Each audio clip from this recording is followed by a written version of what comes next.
दोस्तों, क्या आप भी अपने जीवन का लक्ष्य निर्धारित नहीं कर पा रहे हैं? कोई ये नहीं पता चल पा रहा है कि जीवन में क्या करना है। आप ये बिल्कुल जानते हैं कि बिना लक्ष्य के जीवन का कुछ मतलब नहीं होता है, जीवन का कोई उद्देश्य नहीं होता है। लेकिन आपने बहुत सारे तरीके आजमाए हैं, उसके बाद भी अपने जीवन का असली लक्ष्य क्या है वो आप निर्धारित नहीं कर पा रहे हैं। तो इस वीडियो में बुद्ध जी के जीवन से जुड़ी हुई एक घटना के माध्यम से हम आपको बताएंगे कि आप अपने जीवन का लक्ष्य निर्धारण कैसे कर सकते हैं। बुद्ध जी के संघ के द्वार सबके लिए हमेशा खुले ही रहते थे। सभी उनके शिष्य बनना चाहते थे। बुद्ध जी ने कुछ लोगों को तो सीधे ही अपने संघ में शामिल कर लिया था, तो कुछ से परीक्षा लेते थे। एक व्यक्ति बुद्ध जी के पास आया और बोला, भगवान, मैं आपका शिष्य बनना चाहता हूँ। बुद्ध जी ने कहा, ठीक है, लेकिन इसके लिए आपको एक दिन और रात शमशान में बिताना होगा। उसके बाद आप वहाँ जो भी सीखेंगे वह मुझे आकर बताएंगे और फिर मैं आपको अपने संघ में शामिल कर सकता हूँ। वह व्यक्ति यह सुनते ही घबरा गया और डर से बोला कि मैं कैसे शमशान में एक दिन और एक रात बिताऊंगा,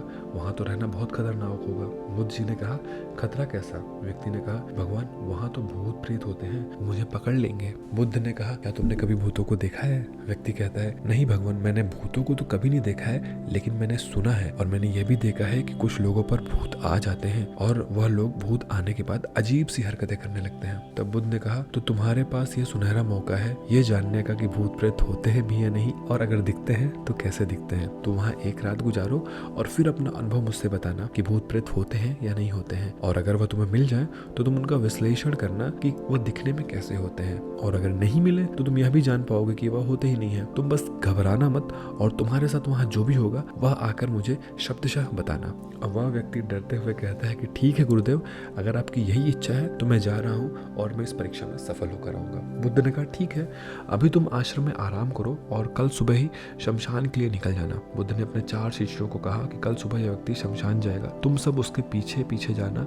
उसका ध्यान रखना, पर याद रहे उससे यह बात पता न चले कि तुम सब उसके पीछे लगे हो। और अगले दिन वह व्यक्ति बुद्ध जी से आज्ञा लेकर प्रणाम कर शमशान के लिए निकल जाता है। शमशान पहुंचते हुए व्यक्ति वहां पूरा दिन बिताता है और अगले दिन वह बुद्ध के पास आता है और बुद्ध उसे देखकर मुस्कुराते हुए बोले कि तुमने एक पूरा दिन वहां गुजारा, तुमने क्या देखा और क्या सीखा? इस पर व्यक्ति ने कहा, जब मैं वहां सुबह सुबह गया, कुछ देर बाद मैंने देखा कि कुछ लोग एक अर्थी लेकर आ रहे हैं। कुछ लोग सामान्य थे तो कुछ ऐसे भी थे जो बहुत खुश थे। वह कह रहे थे कि उस व्यक्ति ने कभी अच्छे कर्म किए हैं। उस व्यक्ति ने कहा कि भगवान, जब मैं शमशान भूमि में गया तो मैंने सुबह सुबह एक दृश्य देखा। एक अर्थी को लेकर कुछ व्यक्ति वहां पे आए। उनमें से कुछ व्यक्ति खुश थे तो कुछ व्यक्ति दुखी थे। खुश व्यक्ति यह सोचकर खुश थे कि अर्थी पे जो व्यक्ति है वह बहुत ही खुशनसीब था, उसने बहुत ही अच्छे कर्म किए थे और बहुत ही किस्मत वाला था। उसके बाद उस अर्थी को आग लगाई जाती है और व्यक्ति जो भी उस अर्थी को लेकर आए थे कुछ देर वहां पे खड़े रहने के बाद एक एक करके वहां से जाने लगते हैं। थोड़ी देर बाद वहां 2 और अर्थी आई, जिसमें से एक अर्थी किसी बहुत ही अमीर व्यक्ति की थी जो बहुत सजी धजी थी, उसमें बहुत सारे लोग थे, जबकि दूसरी अर्थी किसी गरीब साधारण सी व्यक्ति की थी जिसमें कुछ ही लोग आए थे। अमीर व्यक्ति की अर्थी चंदन की लकड़ी पर जलाई गई, जबकि गरीब व्यक्ति की साधारण सी लकड़ी पर जलाई गई। पहले उस अमीर व्यक्ति की अर्थी जलाई गई क्योंकि वह अमीर था, जबकि बाद में गरीब की अर्थी जलाई गई। इसके बाद सभी लोग वहां से चले जाते हैं, लेकिन मैं खड़ा होकर उसे देखता रहा। बुद्ध ने कहा, तुमने उनकी चिता को देख क्या समझा? उस व्यक्ति ने कहा, प्रभु, उन दोनों की चिता एक समान थी, दोनों का शरीर उस चिता में जल भी एक रूप से ही रहा था और जलने के बाद अंतिम में जो बचता है वह भी एक जैसा ही था, उसमें कुछ भी अलग नहीं था। भगवान बुद्ध, इन दोनों अर्थियों के जलने के बाद वहाँ पे एक स्त्री की भी अर्थी आती है और उस मरी हुई स्त्री का पति भी वहाँ पे आता है। वो बेहद ही दुखी था। सभी उस दुखी व्यक्ति को सांत्वना दे रहे थे। वहाँ पर मैंने देखा कि बहुत से लोग काफी ज्ञानी थे, वह ज्ञान की बातें कर रहे थे। एक महाज्ञानी ने बोला कि एक दिन तो यहाँ सबको आना ही है। जीवन हमें ज्ञानता और परोपकार से जीना चाहिए, किसी को भी कभी कष्ट नहीं देना चाहिए। धन के बीच के भागकर कुछ भी नहीं होता है, अंतिम में हम सबको एक दिन शमशान में ही जाना होता है। भगवान बुद्ध, उसके बाद वहाँ पर कोई नहीं आया, मैं पूरी रात वहीं पर रहा और अगली सुबह आपके पास आ गया। यह सब सुनकर भगवान बुद्ध ने उससे पूछा कि तुम्हें क्या कोई वहाँ पे भूत प्रेत नहीं दिखा? वह व्यक्ति बोलता है, पूरी रात मैं अपने आप से डरता रहा, पत्तों से डरता रहा, जानवरों की आवाजों से डरता रहा, लेकिन पूरी रात मुझे कोई भी भूत प्रेत नजर नहीं आया। अब बुद्ध जी ने उस व्यक्ति से कहा, ठीक है, अब तुम जाओ और आश्रम में आराम करो, कल फिर तुमको एक दिन के लिए शमशान जाना होगा। व्यक्ति है सुन बोला, आप कैसी बात कर रहे हैं भगवान? आपके कहने पर आज मैं पूरा दिन वहाँ रुका, वह समय मैंने कैसे काटा है मैं ही जानता हूँ।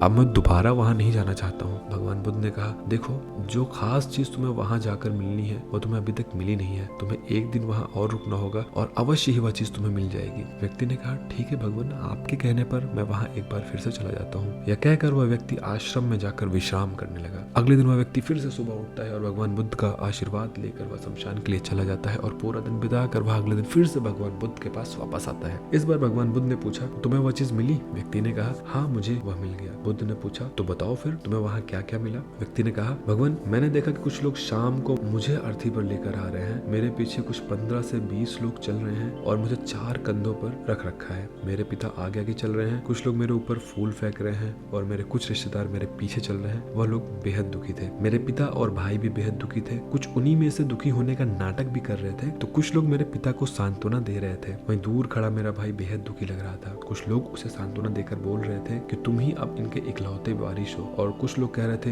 यह बहुत गलत हुआ, वह लड़का तो अभी जवान था, वही तो उसने कुछ देखा ही नहीं था, उसके साथ ऐसी घटना हो गई। और तभी मुझे अर्थी पर लिटा दिया गया और सारा क्रियाकर्म किया जाने लगा। और यह सब मैं अर्थी पर लेटे लेटे देख रहा था। मैंने उस अर्थी से उठने की कोशिश की, लेकिन मैं उठ नहीं सका। मैं सांस लेना चाहता था, लेकिन सांस नहीं ले पा रहा था, क्योंकि मेरे अंदर सांस थी ही नहीं। मैं अपने पिता को गले लगाना चाहता था, लेकिन मैं उठ नहीं सकता था। मैं अपने भाई को गले लगाना चाहता था, उसे कहना चाहता था कि तुम माता पिता का ध्यान रखना, लेकिन मैं बस लेटा देख रहा था, कुछ कर नहीं सकता था। उसके बाद मेरी चिता पर लकड़ियां सजाई जाने लगी, मेरा मुंह भी ढक दिया गया। मुझे अब उस चादर के पार कुछ नहीं दिखाई दे रहा था। और फिर उसके बाद मुझे गर्मी महसूस होने लगी। फिर मैंने देखा कि मुझे जलाया जा रहा है। मेरे हाथ पैर जलने लगे, मेरी हड्डियां खाल सब जलने लगा और धीरे धीरे अग्नि और ज्यादा बढ़ गई। मैं वहां से उठना चाह रहा था, मेरा दम घुट रहा था, मैं सांस लेना चाहता था, लेकिन मैं ऐसा कुछ नहीं कर पा रहा था। और मैं उस अग्नि में पूरी तरह जल के खो गया। पूरी रात खुद को ऐसे ही जलते देखता रहा। मैंने देखा कि अंतिम रूप से मेरे पास केवल मेरी राख ही बची हुई है। उस पूरी रात ना तो मैं डरा, ना ही मुझे डर का एहसास हुआ। पता नहीं कहाँ मैं पूरी रात खोया हुआ था। और सुबह होते ही मैं आपके पास आ गया।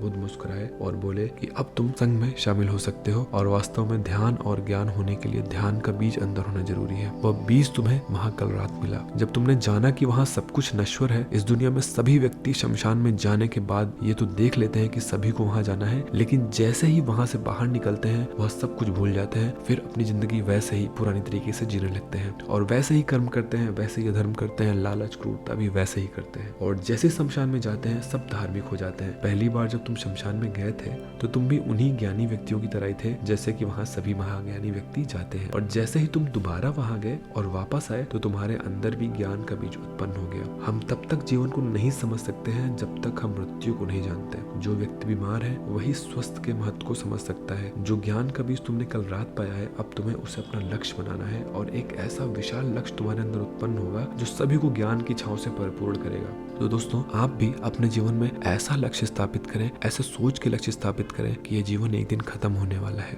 धन दौलत, बहुत सारी चीजें एकत्र करना, ये सब लक्ष्य नहीं हो सकती हैं। जब भी अपने लक्ष्य का निर्धारण करें तो आप ये जरूर सोचें कि एक दिन आपको भी शमशान भूमि जाना है। शायद आपके अंदर आपका जो जीवन का असली ध्येय होगा वो जागृत हो जाएगा, क्योंकि अगर आपने जन्म लिया है तो आपको मृत्यु भी अवश्य ही प्राप्त होगी, और उस मृत्यु से पहले आपको अपने जीवन के बारे में, जीवन के असली लक्ष्य के बारे में सोचकर अच्छे कर्म करने होंगे। दोस्तों, अगर आपको ये कहानी पसंद आई हो तो अपने मित्रों के साथ अवश्य शेयर करिएगा और कमेंट सेक्शन में जरूर बताइएगा कि आपने इस कहानी से क्या सीख ली।